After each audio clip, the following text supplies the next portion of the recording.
Oke, saya ulangi lagi ya. Assalamualaikum warahmatullahi wabarakatuh. Selamat siang semuanya.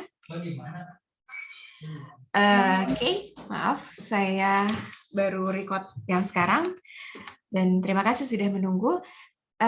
Oke, sebelum saya kembali ke materi yang tadi, saya menyampaikan beberapa hal dulu. Alhamdulillah tadi sudah ketemu gitu ya record untuk dua materi kita yang lalu, jadi akan segera ini baru banget tadi saya dikasih sama akademik gitu setelah muter-muter dari sana sini, alhamdulillah akhirnya ketemu gitu ya. Untuk rekaman kita 2 pekan yang lalu, tadi baru saya dapatkan, nanti setelah selesai saya ngajar akan saya upload ke YouTube ya. Tuh, jadi nanti kalian punya materinya. Ya mohon maaf yang materi pertemuan 2 kemarin kalau pertemuan 1 kan sebenarnya kalian waktu itu udah dapet yang saya kasih, saya ngajar kelas A ya. Ya, udah dapet kan ya di LMS, kalau nggak salah saya kasih linknya deh. Nah tapi untuk yang pertemuan 2 kemarin saya rasa kalian berhak punya kelas kalian sendiri gitu, jadi kemarin saya nggak kasih yang kelas B, yang kelas A gitu. Saya masih coba tunggu untuk pencariannya dan alhamdulillah tadi sudah dapat. Jadi saya akan kasih itu. Dan untuk pertemuan hari ini saya sudah bisa klaim host sendiri, jadi saya sendiri yang record. Jadi nggak akan ada masalah, insya Allah nggak akan ada masalah lagi untuk pencarian rekamannya ada di mana. Kayak gitu ya. Oke, kita mulai. Tadi kita sudah bahas tentang kita tadi sampai sini ya, sensasi dan persepsi. Ini chat tadi siapa? Oke, ya nggak apa-apa Aurel. Oke, jadi waktu kita pernah bahas di psikologi faal atau biopsychology, kita sudah tahu tentang sensasi ya. Nah, tapi sekarang kita akan lebih bahas proses setelah sensasi gitu ya.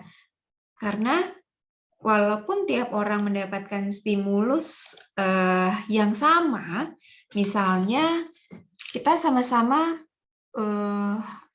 misalnya melihat, kamera saya masih kelihatan kan ya, misalnya ini saya habiskan minuman ini sampai setengah gelas gitu ya, terus gelasnya ini berisi setengah air gitu ya.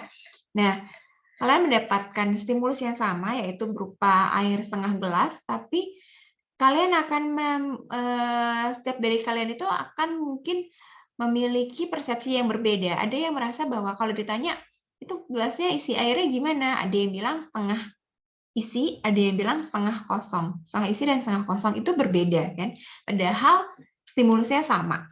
Nah itu. Atau misalnya ada nggak ya contohnya? Ini kalian lihat nggak warna ini? Mungkin ada yang ngerasa ini warna apa gitu ya? Ini kurang Tosca ya? Ada mana ya yang agak Tosca? Kalau kalian ditanya ini warna apa ya misalnya? Ada yang bilang ini hijau, ada yang bilang ini Tosca, ada yang bilang ini biru, biru muda, gitu, ya. Jadi, saya punya nih, ini Tosca nih, bentar ya.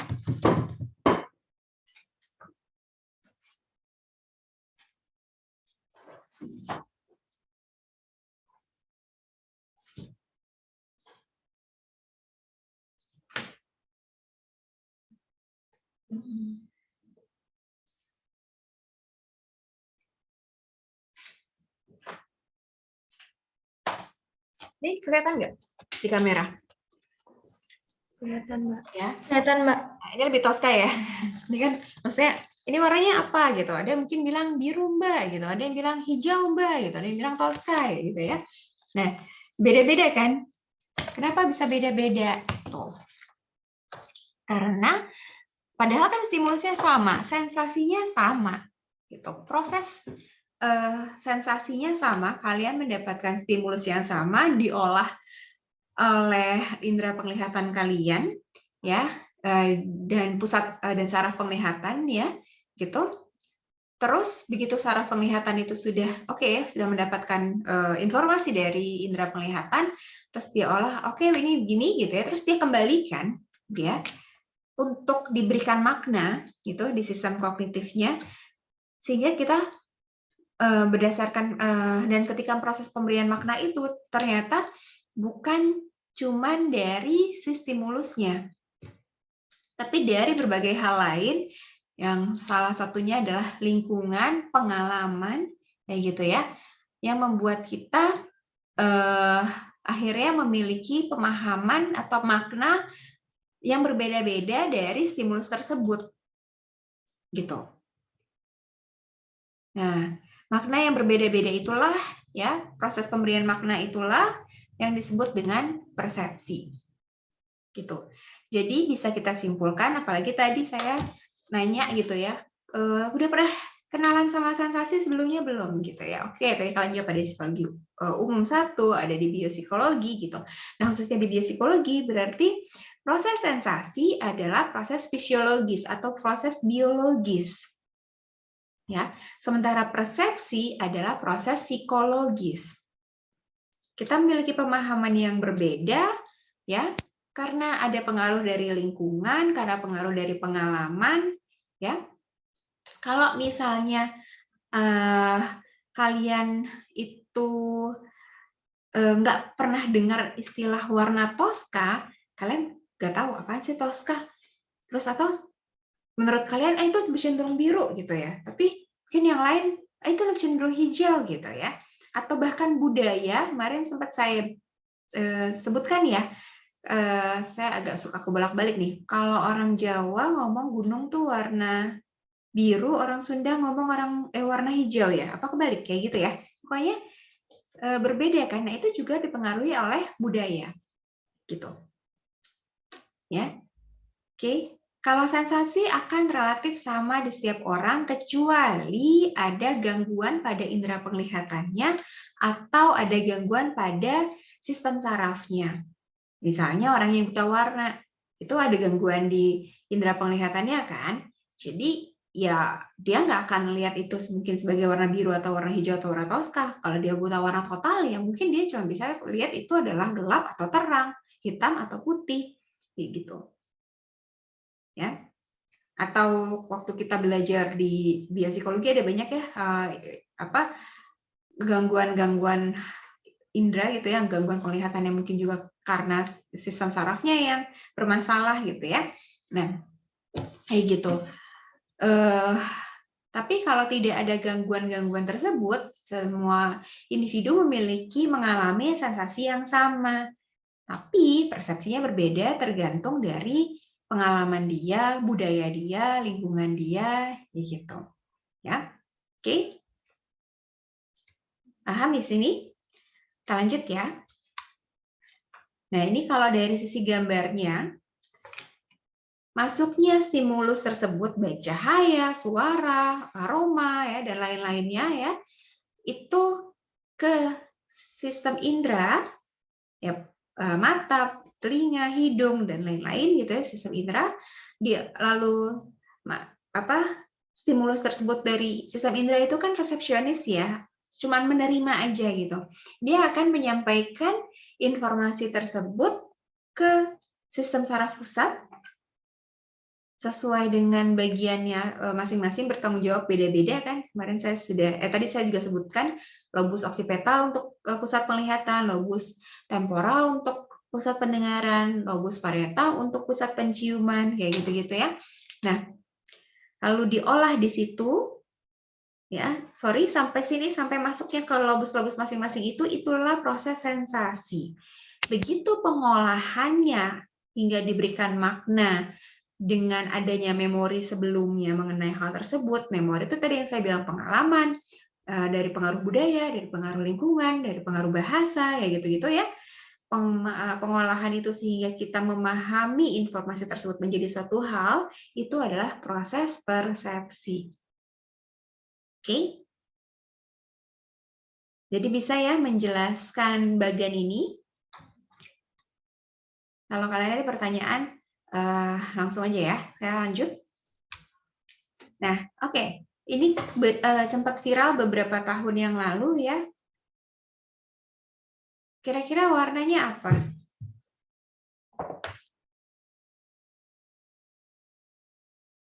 apa yang kalian lihat? Warna apa ini? Abu-abu baca slide-nya masih Oh, waduh. Nah, slide-nya masih slide 4 ya. Tadi saya ngejelasin ini tadi nggak pindah slide-nya. tidak, Mbak. Oh ya.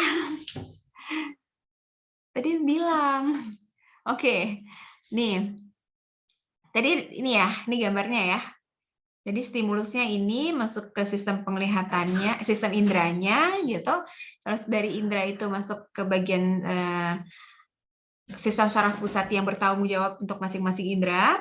Ya, ini proses 3 hal ini adalah sensasi. Begitu sistem saraf pusat mengolah data tersebut menjadi suatu makna, baru itu persepsi. Gitu. Oke. Lanjut. Nah ini warna apa? Menurut kalian? Toska abu-abu. Ada yang melihat warna lain?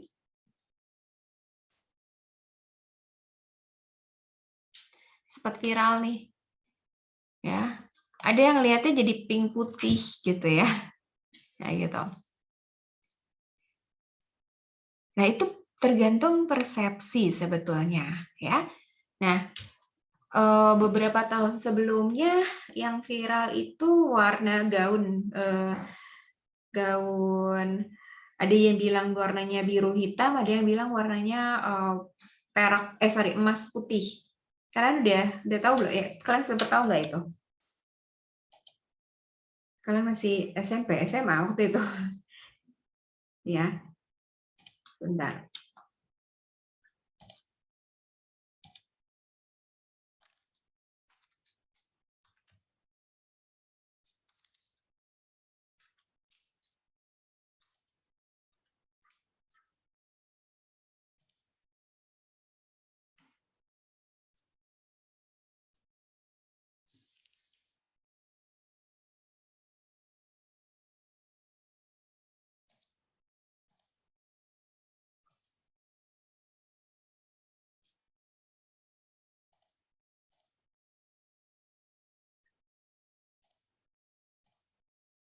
Nih, pernah tahu nggak perdebatan warna gaun ini?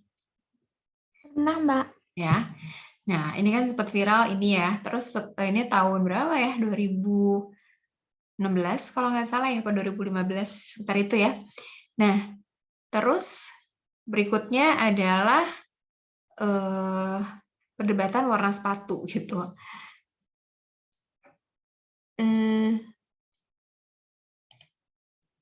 Nah, ada juga waktu itu bukan warna tapi suara. Ada yang bilang, pokoknya sempat beredar, saya agak susah tuh nemuinnya. Ini suara apa? Ada yang beda persepsi gitu deh tentang suara itu suara apa gitu. Ya. Nah, ada beberapa penjelasan, ada yang bilang, oh itu berdasarkan lebih dominan mana, otak kanan atau otak kiri, kayak gitu-gitu ya. Atau ada penjelasan orang yang sering begadang sama orang yang sering terjaga di siang hari, kayak gitu-gitu ya. Ada banyak penjelasan gitu ya. Saya nggak mau bahas penjelasan-penjelasan ini, tapi saya mau contoh-contoh yang tadi itu menunjukkan bahwa memang kita sering mengalami perbedaan persepsi gitu, dan itu adalah suatu hal yang wajar, ya. Oke. Dan tadi apakah dia orang yang sering begadang atau orang yang sering begadang berarti apa? Nokturnal gitu ya, kayak hewan gitu, kayak burung hantu ya, nokturnal, atau orang yang terjaga di siang hari, diurnal ya gitu. Itu kan berarti pengalaman ya. Pengalaman dia lebih banyak terjaga di malam hari atau di siang hari, sehingga ternyata berpengaruh terhadap kinerja otaknya, karena malam itu cenderung gelap, jadi otak akan lebih banyak melihat pencahayaan merah, gitu. Jadi mungkin akan melihatnya sebagai warna pink putih, sementara kalau orang yang lebih sering siang hari, gitu ya, lebih banyak terjaga di siang hari, akan lebih banyak terpapar cahaya alami warna biru, gitu. Sehingga akan melihat si sepatu itu lebih cenderung ke warna biru, misalnya. Ya penjelasannya kayak gitu, tapi itu terkait dengan berarti apa? Pengalaman, ya. Gitu. Oke, sampai sini ada pertanyaan atau ada komentar? Kita lanjut ya, kalau nggak ada. Nah, sekarang masuk ke materi yang kedua adalah pembentukan persepsi. Saya coba lagi ya, kalau saya perbesar layarnya, pindah nggak? Nggak ya? Nggak pindah ya? Nggak pindah, Pindah, Mbak. Mbak. Masih tetap. Nggak pindah ya? Oke, jadi kalau pakai PC nggak bisa dipindahin layarnya. Oke. Ya. Jadi proses pembentukan persepsi itu ada dua, ya. Nah, yang pertama adalah persepsi langsung dan yang kedua adalah persepsi konstruktif. Nah, kalau persepsi langsung terkait dengan proses bottom up itu berarti bottom itu bawah, up atas ya. Berarti dia dari bawah ke atas. Dia naik gitu proses pembentukannya kayak gitu. Tapi yang satu lagi proses persepsi konstruktif dia top down. Berarti atas ke bawah, berarti apa? Turun gitu. Nah, maksudnya apa ya? Maksudnya adalah oke, nih. Persepsi langsung itu proses ketika kita pertama kali mendapatkan stimulus tertentu gitu ya. Kita belum ada pengalaman tentang stimulus tersebut. Itulah persepsi langsung, sehingga kita begitu melihat, oh iya ini nih gitu ya, langsung aja pikiran apa gitu ya. Nah itu proses persepsi langsung dan kita memulainya dari dasar, makanya maksudnya bottom up. Bentar ya.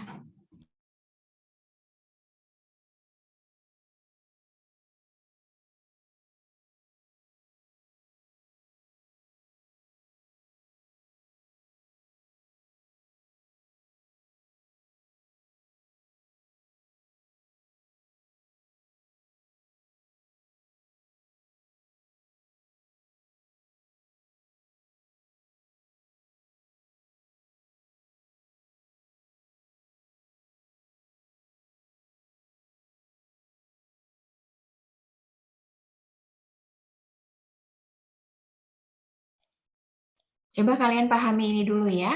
Apa bedanya persepsi langsung dan persepsi konstruktif? Kalau kalian mungkin mau lihat buku atau mau googling, mau apa, untuk menambah pemahaman kalian boleh ya. Oke, tidak pindah ya. Thank you, Zaki. Ya, Saprila.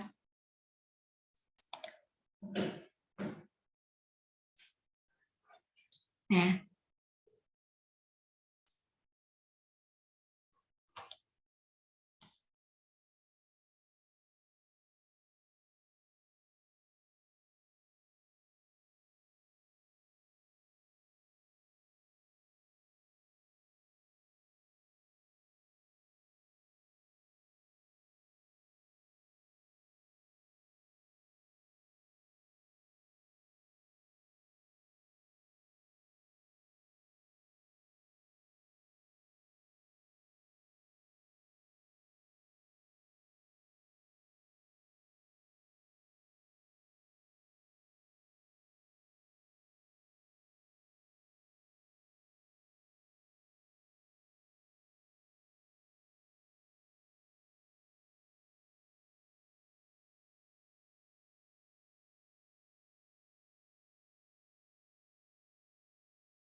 Oke, apa kalian sudah memahami? Sorry ya, tadi ada gangguan sebentar. Saya minta maaf banget ya hari ini. Jadinya ada beberapa ini nih ke kalian.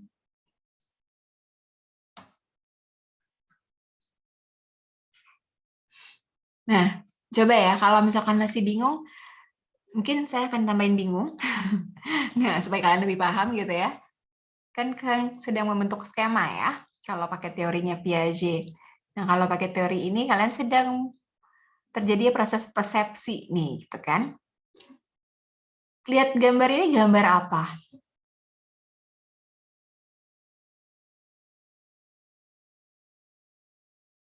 Nih, kalau ya sorry, ada yang bisa jawab? Ini gambar apa? Ini bukan ini nggak diuji kok, ini nggak dapat nilai. Menurut kalian aja ini gambar apa? Rumput, Mbak Caca. Rumput. Ada yang lain?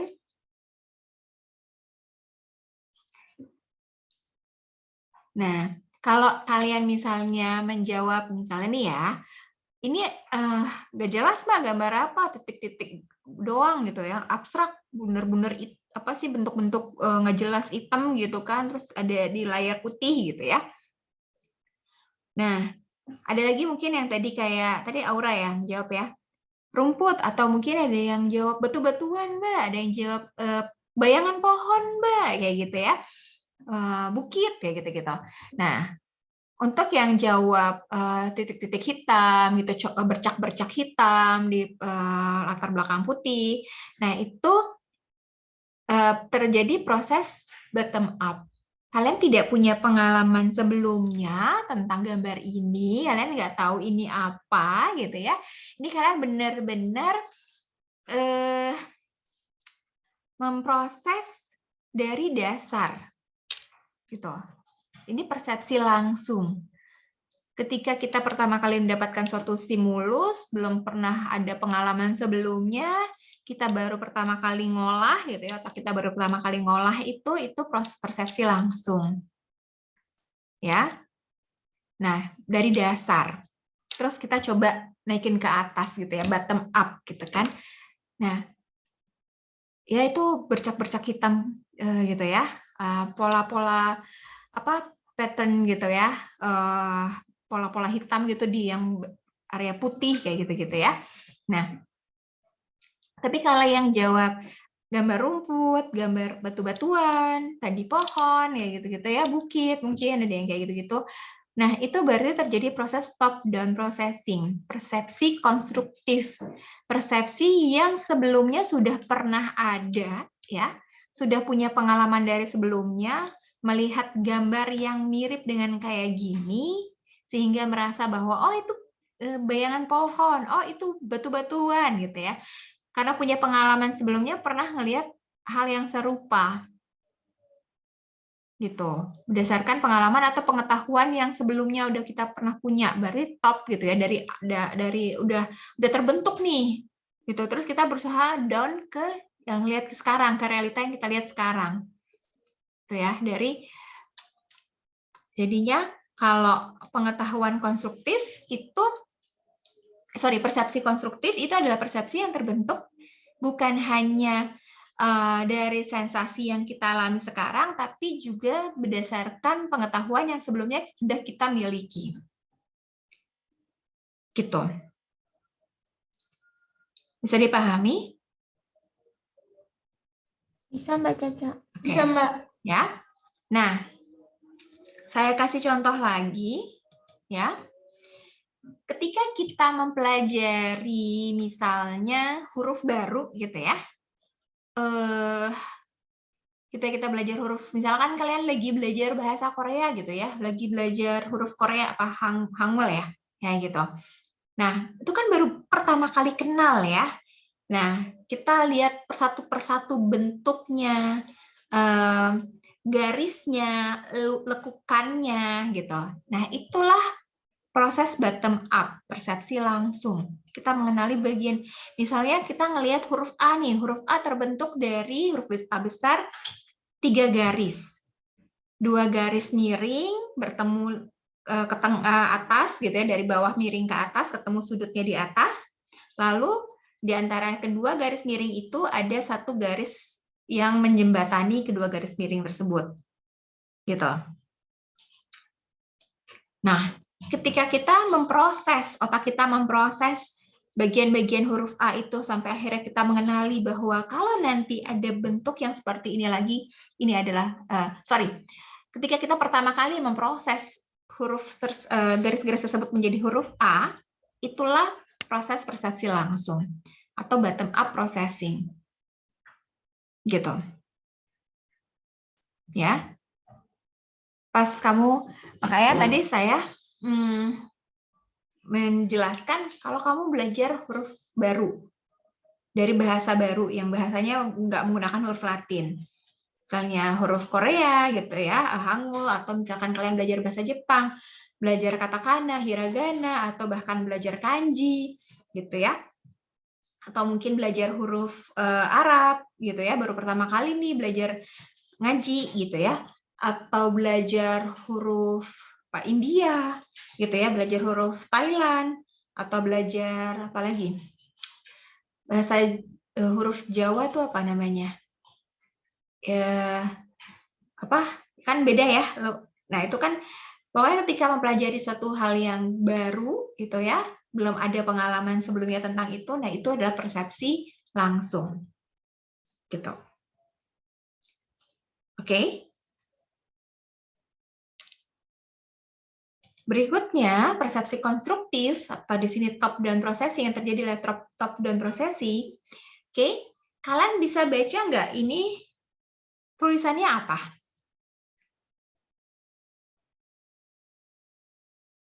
The cat, Mbak Caca. The cat. Benar nggak kira-kira the cat? Kenapa Aura tadi bilang the cat? Saya pengen dengar suara yang lain dong, kan kelas ini isinya bukan cuma Aura ya. Gitu. Nggak apa-apa Aura, thank you gitu. Setidaknya membuat saya nggak krik-krik gitu ya. Tapi saya pengen yang lain juga terlibat ya. Kayak gitu. Oke, Aura bisa jawab ini the cat karena punya pengalaman sebelumnya ya. Padahal kan kalau benar-benar dilihat, emang ini beneran the cat gitu. Ini emang huruf H. Emang beneran huruf H? Huruf H beneran kayak gini nggak sih? Enggak kan ya? Harusnya garisnya dua garis sejajar lurus gitu ketemu. Ini kan miring ya. Ini miring gitu, tapi miringnya nggak sampai atas gitu ya. Ini terus di tengah-tengahnya ada garis penghubung gitu kan. Nah, sementara yang satu lagi dia garisnya miring tapi nggak ketemu sampai atas. Jadi sebetulnya yang di antara huruf T dan E maupun yang di antara huruf C dan A itu bukan H, bukan A. Udah jelas ini apa. Kalau kita mau pakai proses bottom up, kita nggak bakal bisa baca ini huruf ini apa. Karena ini bukan H, ini bukan A. Tapi karena yang terjadi adalah top down processing, proses persepsi konstruktif, itu berdasarkan kita sudah punya pengalaman dari sebelumnya bahwa melihat struktur huruf yang seperti ini di antara huruf T dan E, maka ini kemungkinan jadinya H, nggak mungkin A. Pantai ya pantai gitu, apalagi karena apa? Pengalaman kita itu kebanyakan menggunakan, kita semua ini lebih banyak berpengalaman menggunakan bahasa Inggris, gitu ya. Dibanding mungkin bahasa lain. Kalau Thai mungkin bahasa apa ya? Bahasa Cina mungkin ada kali ya Thai gitu ya, atau bahasa apalah Korea mungkin ada kali ya kayak gitu. Tapi kan kita lebih, oh kalau hurufnya strukturnya kayak gitu, dia tuh bacanya gitu. Karena di antara huruf T dan E. Sementara yang ini karena berada di huruf antara C dan T, ya, maka ini jadi A. Dan karena ini the, ya, berarti ini harus dibaca dalam bahasa Inggris, bukan the chat, bukan the chat, gitu ya. Bukan chat, jadinya bukan chat dalam bahasa Indonesia, chat gitu. Tapi karena di sini sudah didahului oleh the, berarti ini jadinya bacanya cat, kayak gitu. Itu pengalaman.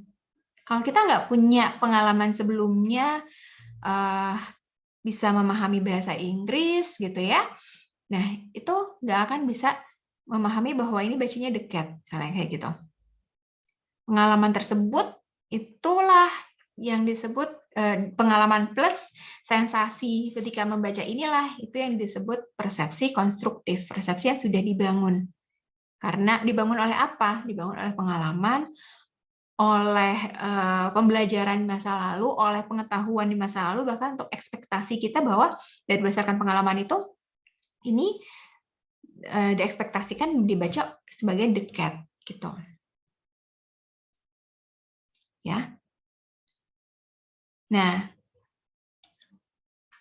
sehingga pada persepsi konstruktif itu tadi sudah saya sebutkan berkali-kali, tapi bisa disimpulkan pada persepsi konstruktif itu adalah hasil dari kombinasi stimulus visual outside world dari stimulus aslinya, ya, dan inner world pengetahuan atau pengalaman yang sudah kita miliki sebelumnya.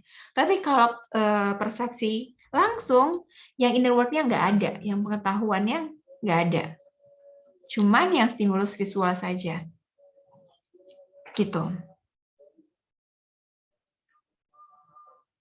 Oke. Nah, sekarang saya tanya, apakah hanya stimulus visual? Ya, sebagian besar persepsi memang itu berasal dari stimulus visual. Tapi bukan berarti stimulus lain enggak ya. Stimulus auditori gitu, pendengaran bisa enggak ya? Bisa aja misalnya. Ini kan emang lebih gampang menjelaskan visual ya. Kalau mendengar misalnya ya, pendengaran bisa nggak ada persepsi langsung atau persepsi konstruktif terjadi? Bisa. Persepsi langsung berarti ketika kita pertama kali mendengar suatu hal dan kita belum punya pengalaman tentang itu,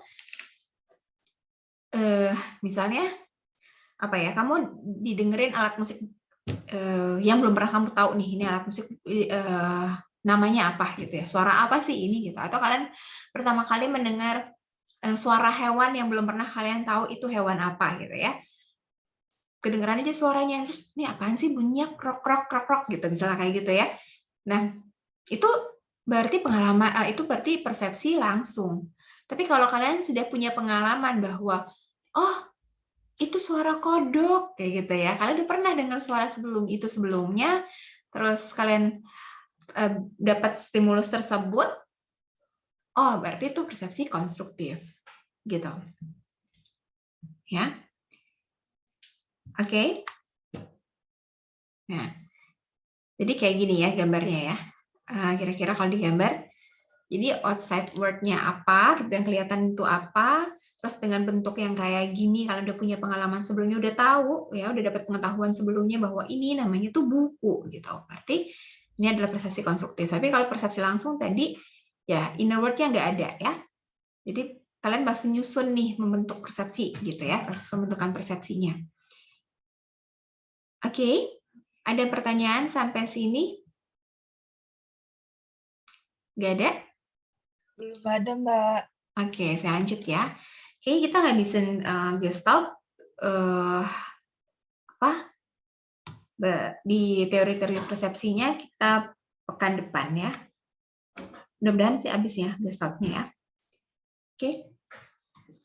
Nah, oke. Gestalt itu adalah bagaimana organisasi persepsi disebutnya. Jadi mengkaji persepsi individu dari segi keseluruhan, ya. Karena ada beberapa stimulus yang, oke, sebentar sebelum saya lanjutin, ini tuh memang banyak ya teorinya, teori tentang persepsi, kita pelan-pelan belajar dan mungkin akan ada, mungkin kalian bingung gitu ya. Tapi coba pahami aja, nanti kalau emang pusing tanyain aja ya. Gitu. Jadi ketika kita mendapatkan suatu stimulus, bisa saja stimulus yang kita dapatin itu nggak utuh, gitu. Bisa jadi kayak bagian-bagian, ya, perbagian-bagian gitu. Nah, Gestalt itu mencoba mengumpulkan stimulus-stimulus itu, ya, teori Gestalt itu mengumpulkan stimulus yang bagian-bagian gitu, kayak bakalan lebih bisa mudah dipahami atau bahkan lebih bisa bermakna gitu ya kalau itu tuh dilihat secara keseluruhan. Stimulusnya bareng-bareng dilihatnya, jangan perbagian. Gitu. Nah, Gestalt seperti itu. Dan ada beberapa prinsip Gestalt berdasarkan karena dia mau menurut teori Gestalt ini bahwa setiap stimulus itu harus digabung, ya, jadi bukan perbagian-bagian gitu. Nah, itu jadi ada beberapa prinsip. Yang pertama adalah prinsip figur dan latar belakang. Ya, ini tuh biasanya jadi kayak ada games apa sih yang beredar gitu di dunia maya. Kalau ada gambar gitu, apa yang kamu lihat dari gambar itu gitu ya, misalnya yang kayak gitu-gitu. Terus kalau orang yang ngelihat bagian ininya berarti begini, orang jadi kayak tes-tes kepribadian gitu ya. Ya, saya nggak akan bahas tentang tes kepribadian ya, tapi ini contohnya yang seperti itu ya. Jadi misalnya, ini nggak seru nih kalau harusnya ini doang nih yang kelihatan nggak? Kelihatan ya, tapi kalian tadi udah kena ini ya, udah ketahuan dulu ya itu apa ya. Ini pertanyaan saya adalah kalian tahu nggak ini apa gitu. Nah biasanya nggak tahu karena ini adalah backgroundnya, ini adalah latar belakangnya. Kalau kita cuma ngeliat latar belakangnya saja, biasanya kita tidak paham ini tuh di bukit mana, ini tuh bukit apa, apaan sih bukit yang nggak tenar. Tapi begitu lihat ada bedanya. Tampil nggak? Enggak ya? Masih sama ya, bukit doang ya? Masih sama, Mbak Caca. Oke. Ya, begitu saya liatin gambarnya kayak gini, baru kalian, oh itu tuh bukit yang ada tulisan Hollywood-nya. Gitu. Ya. Jadi, kalau kalian memisahkan gitu ya, antara latar belakang dan figurnya adalah si tulisan Hollywood, so background-nya adalah si bukit gitu, bukit dan langitnya itu. Nah, kalau kalian cuma melihat stimulusnya per bagian, kalian nggak nangkep persepsinya, nggak utuh gitu ya, maknanya nggak utuh gitu. Ini apa sih? Apa pentingnya gitu? Tulisan Hollywood mungkin bisa di mana-mana gitu, atau bukit itu ya bukit biasa aja sama kayak bukit-bukit yang lain kayak gitu. Tapi begitu mereka bergabung, oh ini bukit Hollywood gitu ya. Ini bukit salah satu bukit terkenal gitu kan di dunia misalnya kayak gitu. Nah, baru dapat persepsi yang lebih utuh, lebih bermakna. Itu yang dimaksud dengan prinsip Gestalt yang pertama, background, figure and background ya, figur dan latar belakang. Lanjut. Nah, ini juga nih kalau ngelihat ini,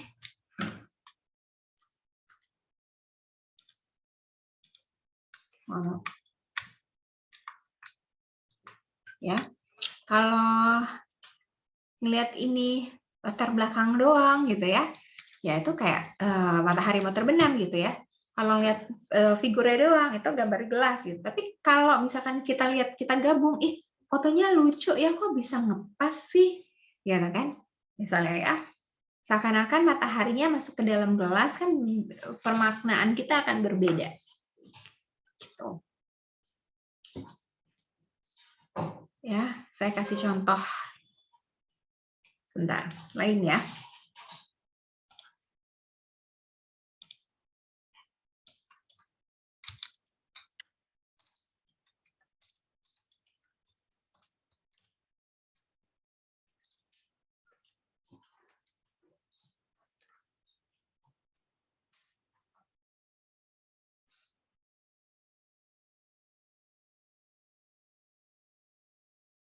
Kalau pakai teori Gestalt ya, kalau pakai teori Gestalt yang ini gitu ya. Tapi nanti ini bisa dilihat dari teori lain ya. Jadi jangan bingung. Saya ngasih contoh kalau misalnya kita pakai teori Gestalt gitu.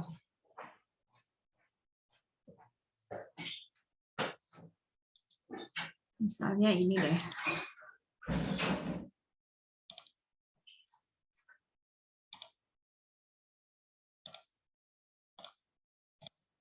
Ya. Ini kalau kita ngelihat latar belakangnya doang yang putih.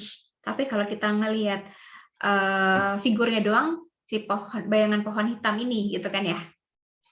Nah, tapi kalau pakai yang teori Gestalt yang prinsip pertama, background and figure and background, kita lihat secara keseluruhan, kita bisa lihat dua hal, ya, bayangan pohon hitam dan bayangan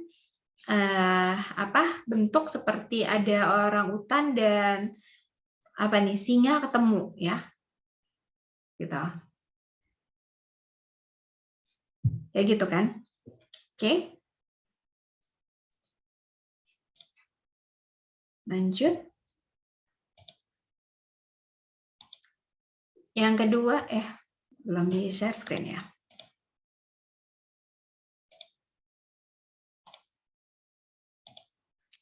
Yang kedua adalah kontur. Nah, kalau kontur tadi, itu yang gambar yang tadi juga bisa nih masuk ke kontur, tapi tergantung kita ngelihatnya dari sudut pandang apa ya, persepsi kan gitu ya. Kita berdasarkan lihatnya dari sudut pandang apa. Kalau ngelihat dari sudut pandang figura dan latar belakang, begitu penjelasannya. Tapi kalau lihat dari sudut prinsip yang kedua, kontur, ya.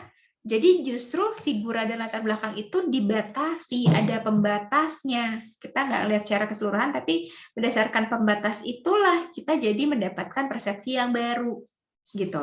Nah, mempersepsikan kontur atau batasan antara figura dan latar belakang itu tiap orang mungkin ada permasalahan tergantung dari, sebetulnya bukan dari persepsi orangnya, tapi dari banyak sedikitnya jumlah cahaya yang memantul pada gambar tersebut. Ya. Nah, inilah yang sehingga bisa saja membentuk atau menciptakan ilusi, ya, disebutnya kontur ilusi. Ilusi itu nanti kita bahas lebih lanjut, persepsi palsu, ya. Seakan-akan kita dengan ada prinsip kontur ini seakan-akan terbentuk gambar yang utuh, padahal sebetulnya enggak gitu. Seakan-akan ada tepi, ya, tapi sebetulnya enggak ada, gitu, ya. Nih gambarnya. Ini apa sih gitu ya? Maksudnya adalah nih, garis-garis ini, ya, dibentuk menyerupai lingkaran, gitu kan ya. Tapi apakah benar di tengah-tengahnya ada lingkaran? Enggak ada ya. Nah, inilah kontur batasan antara backgroundnya yang warna putih, dengan si figurnya, si garis-garis hitam ini. Batasan atau tepi tadi, inilah si konturnya, membentuk seakan-akan di tengah-tengah ini ada lingkaran. Padahal kan enggak, ini kan kosong. Mana kalau lingkaran kan ini harus utuh nih. Gitu.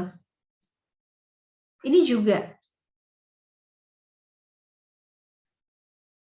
Ada 3/4 lingkaran, ya, disusun sedemikian rupa,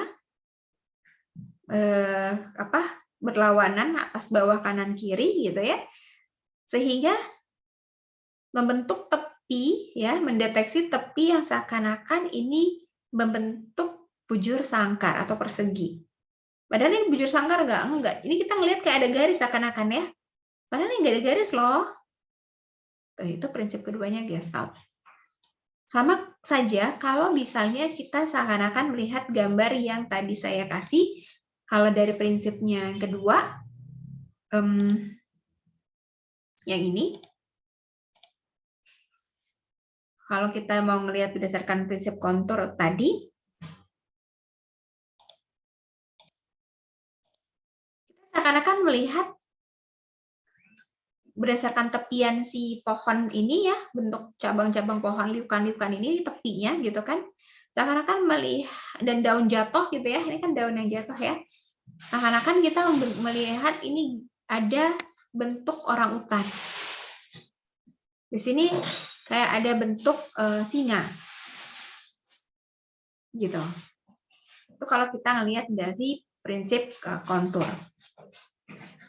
Padahal ini kan tepi yang emang ini beneran telinga, gitu kan? Enggak, ini kan kayak daun jatuh. Ini emang beneran mata orang. Ini kan daun jatuh bentuknya kayak gini, tepi-tepian ini jadi semacam terbentuk ilusi ada gambar lain, Gitu.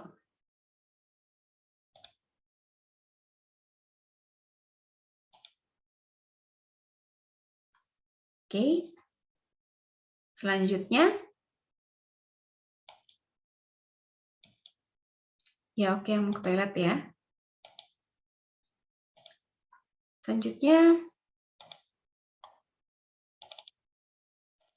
Nah, nih. Kalau kita ngelihat pakai prinsip kontur, seakan-akan tepi-tepian batu-batu ini, ya, itu membentuk gambar kuda. Ya. Latar belakangnya yang putih, figurnya adalah yang coklat-coklat itu. Tepian antara putih dan yang coklat seakan-akan membentuk gambar kuda. Padahal sebetulnya enggak. Gitu. Atau ini gambar apa sih sebetulnya? Gambar apa nih? Gambar orang kah? Ada di depan? Enggak ya, padahal sebetulnya ini gambar apa? Ini adalah gambar pilar ya, kayak pilar, kayak pion catur gitu ya, disusun bolak-balik atas bawah gitu ya. Jadi figurnya adalah yang si putih-putih ini, latar belakangnya adalah yang hitam. Tapi batas antara putih dan hitam itu membentuk seakan-akan ada bayangan orang berhadapan. Gitu. Itu prinsip yang kedua. Kemudian prinsip yang ketiga, pengelompokan. Pengelompokan ini adalah kecenderungan individu mempersepsi stimulus dengan pola yang sama. Ya. Jadi kalau ada pola yang ada kesamaan nih berdasarkan mungkin simetris gitu ya, atau nyambung gitu ya, atau apa, ini ada beberapa gitu ya. Jadi kayak titik-titik itu nyambung gitu ya, atau proximity gitu ya, perkiraannya sama ya gitu. Nah, atau common fact, kesalahan yang umum gitu yang banyak terjadi. Nah, itu gara-gara kita mengelompok. Jadi kalau pengelompokan itu jadi ada beberapa, kalau tadi kan prinsip pertama dan kedua itu intinya tentang figur dan background-nya. Figur dan background saja kita lihat secara keseluruhan, itu prinsip pertama. Kita lihat batas antara figur dan background, itu prinsip kedua, kontur. Nah, kalau yang pengelompokan itu berarti kita yang stimulus yang kita lihat itu ada lebih dari dua gitu. Bukan cuma figur, bukan dibedakan antara figur dan background, tapi ada beberapa hal yang mungkin kita ngelihat bersamaan gitu ya. Nah, misalnya ini. Kita ngelihat kumpulan titik ya, kanan bawah. Kita ngelihat kumpulan titik, kita kelompokkan sehingga kita ngelihat semacam orang senyum, gambar orang senyum. Ya. Padahal enggak, ini cuma titik-titik doang. Ya. Terus kita melihat dua gambar, oke, ini Mbak maksudnya apa nih? Kita ngelihat dua gambar balok, kita ngerasa bahwa kubus gitu ya, kita ngelihat, sebetulnya bukan dua kubus. Kita seakan-akan ngelihat dua kubus gara-gara kita mensimilaritykan, menyamakan yang ini, kursor saya kelihatan ya bergerak. Ini kan beneran gambar kubus. Gara-gara kita ngebandingin gambar kubus yang ini, maka gambar yang ini pun kita anggap kubus. Gitu. Bisa dipahami nggak? Kalau kalian tiba-tiba ngomong, Mbak, itu bukannya prinsip kontur? Iya, benar. Ada juga prinsip kontur kalau kita ngelihat batasan antara, seakan-akan kita ngelihat ada batasan nih. Kayak seakan-akan kita ngelihat ada garis, maka itu kita pakai prinsip kontur. Tapi kalau kita membandingkan dengan kubus yang ini, berarti prinsip yang ketiga, pengelompokan. Similarity. Karena kita menganggap sama, similar. Oke? Ya. Kalau yang tanda senyum ini continuity, yang ini pohon orang-orang kayak melayang, jadi kayak pohon, nah itu continuity. Ada banyak kan, kayak gambarnya jadi kayak pohon nih, gitu. Ya.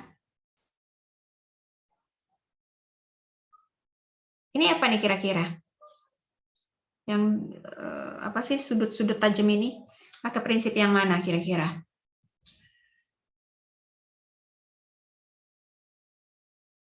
Halo?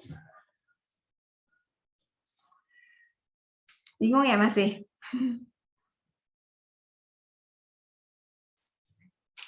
Ini gambar yang ini, yang kursor saya lagi bergerak ini pakai prinsip yang mana dari Gestalt?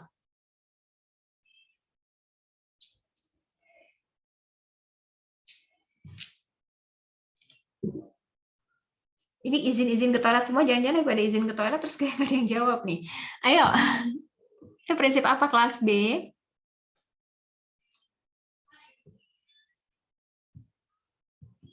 Halo kelas B.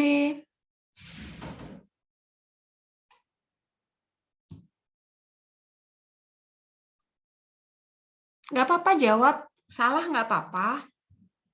Kan lagi belajar. Kontur, Mbak. Kontur. Oke, yes benar kontur. Ya, karena ini kayak menyerupai bola berduri gitu ya. Seakan-akan ya. Kayak ada tepinya gitu kan. Nah, tapi padahal sebetulnya kan nggak ada ya. Gitu. Oke. Kalau yang ini deh, kanan atas. Pakai prinsip apa juga? Yang pakai prinsip yang mana juga yang ini?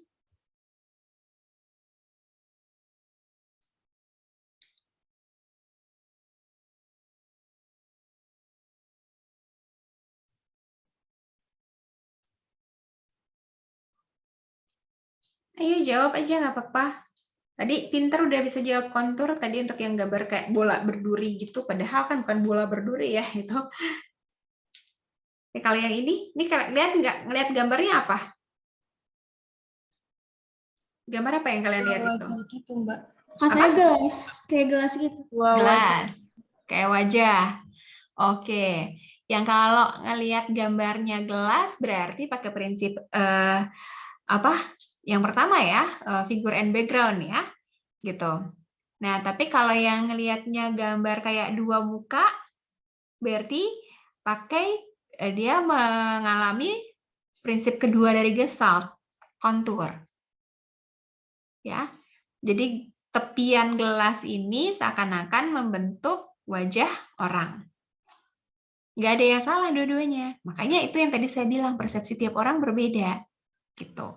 Oke? Nah, Gestalt berusaha menjelaskan gitu ya. Oh, kalau yang lihatnya begini berarti berpakai prinsip yang ini kan gitu ya. Nah, yang ini bisa similarity ya. Bisa juga proximity gitu ya.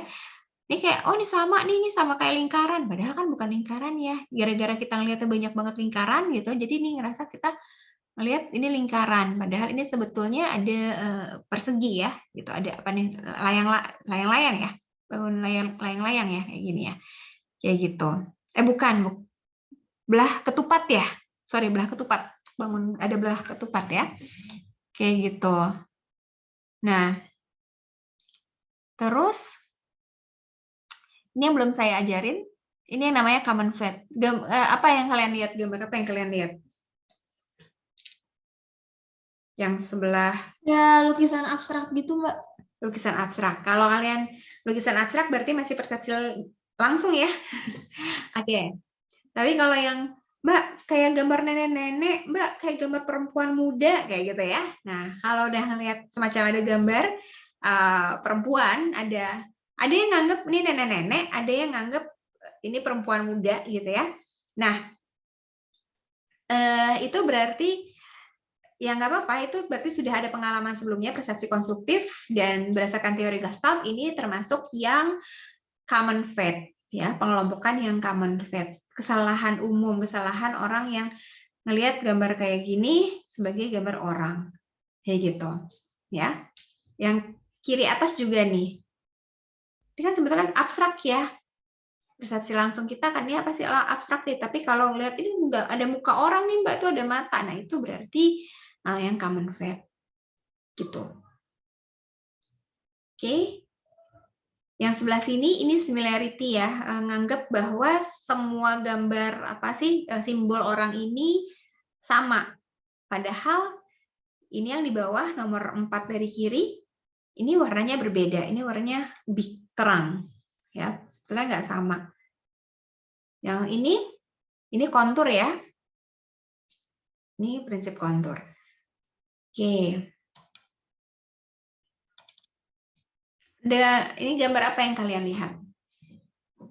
Kayak gambar ilmuwan gitu, Mbak. Gambar ilmuwan. Oke, ada lagi yang mungkin lihat gambar apa? Ilmuwan gara-gara kayak profesor botak gitu kepalanya ya. Oke. Yang lain mungkin lihat gambar apa?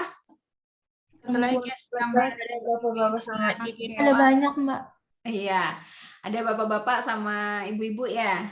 Oke, bapak-bapak kayak pakai topi, apa sih, topi petani gitu ya? Topi apa tuh namanya? Iya, Mbak. Ya, terus ada ibu-ibu kayak pakai kerudung bawa bayi gitu ya. Tuh. Terus ada banyak, ada gambar apa lagi berarti? Ada gambar anjing, Mbak. Ada gambar anjing lagi tiduran ya. Di sini mungkin ngelihat ada gambar muka orang juga nih, ini gitu ya. Nah, ini kita bisa bahas banyak sekali teori Gestalt yang terjadi. Ada ada figure and background, ada kontur. Kalau ngelihat tadi gambar ilmuwan, ini berarti ngelihat kontur nih, ya, apa berdasarkan prinsip kontur nih. Ini jadi akan seakan-akan ini tepi batas tepi antara background dan figurnya jadi kepala. Sini ini kan sebetulnya terowongan ya. Sebetulnya terowongan ini kan langit di waktu senja gitu ya, tapi jadi kelihatan kayak gambar batasan antara keduanya itu jadi kelihatan kepala orang. Ini siku tangan si kakek yang ini dianggap jadi kayak hidungnya, kepala dia jadi kayak matanya gitu ya. Sinar-sinar ini jadi kayak rambutnya. Si gambar perempuan ini kayak jadi telinganya. Itu kalau ngelihat dia dari berdasarkan kontur gitu. Oke.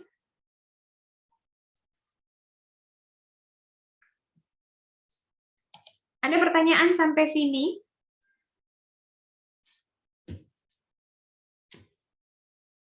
Gak ada?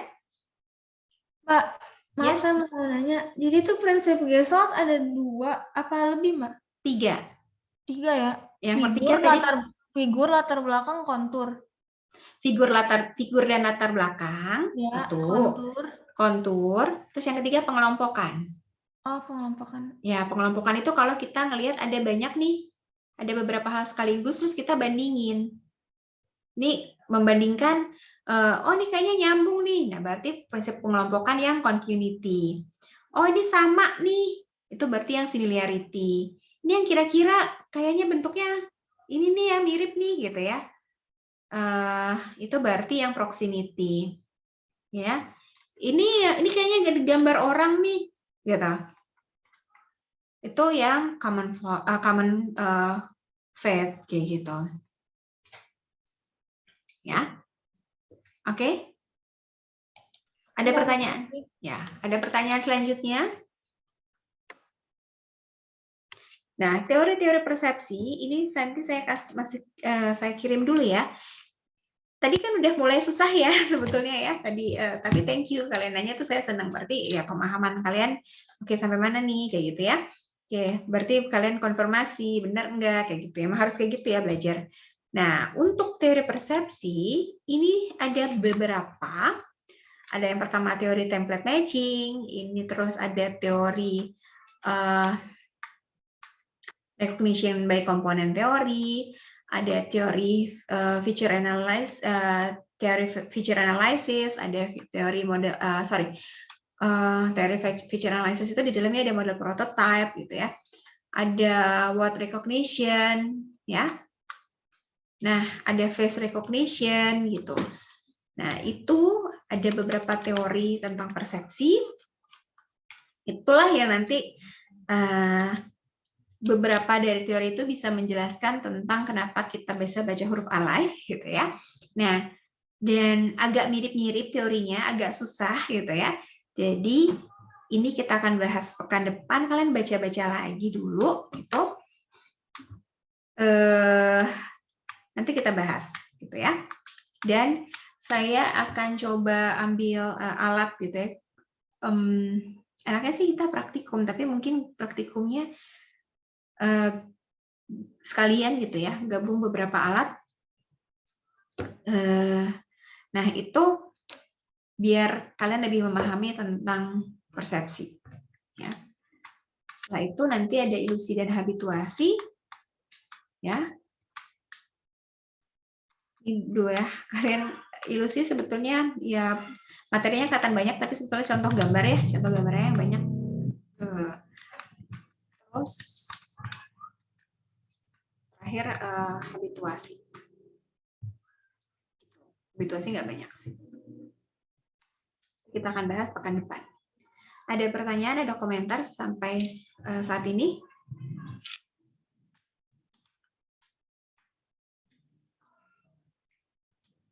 Ini kalian baca dulu, saya kirim nanti ya, supaya lebih memahami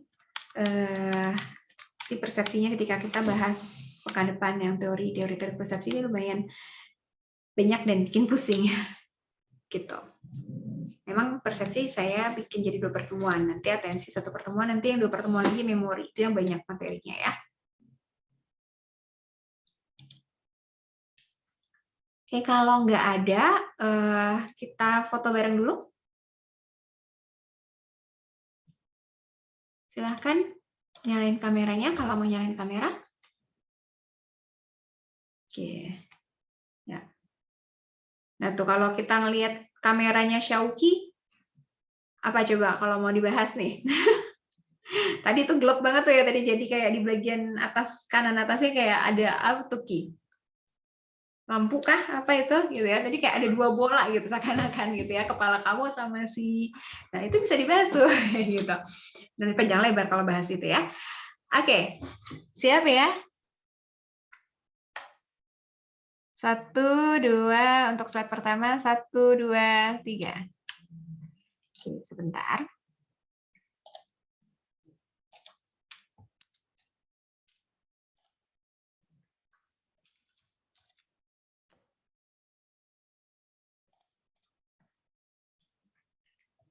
Untuk slide kedua, 1, 2, 3.